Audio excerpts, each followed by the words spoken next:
Black History Month, a good idea? A necessary idea. We have now a substantial black population. It's very important to get the perspective right. It's about 5%. They are in search of roots.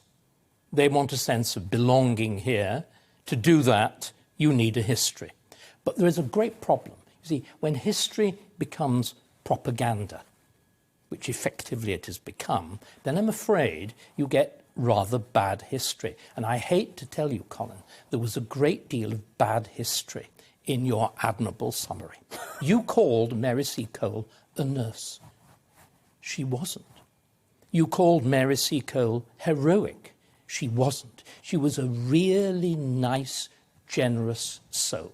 And you know what she went to the Crimea to do? Not to nurse. Not to nurse, not to set up a hospital, not to tend the wounded. She went to, and I'm reading from her own autobiography, which survives, she went to set up an hotel. And it was a hotel, obviously not for ordinary soldiers. Ordinary soldiers didn't go to hotels. It was for officers, and she was there to make a profit, and she sold luxury items. And because she went out rather late in the war, and she bought a great many luxury items which she hadn't sold by the time that the war ended, she went bankrupt. And yet we're presented with this woman as if she were Florence Nightingale. Quite deliberately. It's a manufactured past.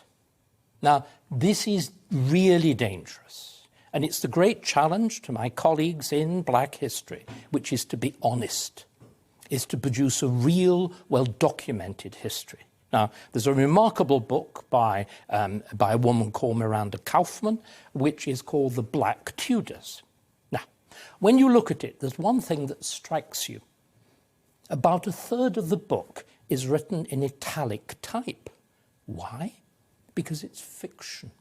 We know so little about these people. The most famous black in Tudor England is, of course, called White. He's called John Blanc as a joke. He is Henry VIII's black trumpeter. He is the only black in Tudor England whose portrait we've got. We know nothing else about him apart from his daily wages. But an entire you can see what I'm meaning. When you're in quest for roots, you invent. We used to invent, stories about King Arthur. Mm. This is a new equivalent of the Arthurian legends. Is it right to call it propaganda? Yes. Define propaganda for me. Well, it comes, of course, you as a Catholic should know, pro propaganda fide, it is for the distribution of the faith. And it's an attempt at creating a sense of belonging and rightness.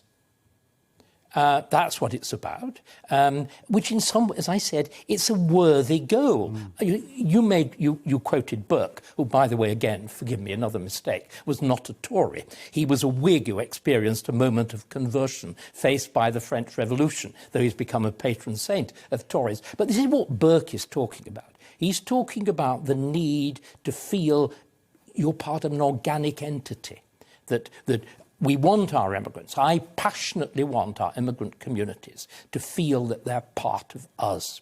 But at the moment, I think, you're doing it in dangerous ways. You're doing it by trying to invent roots which aren't there.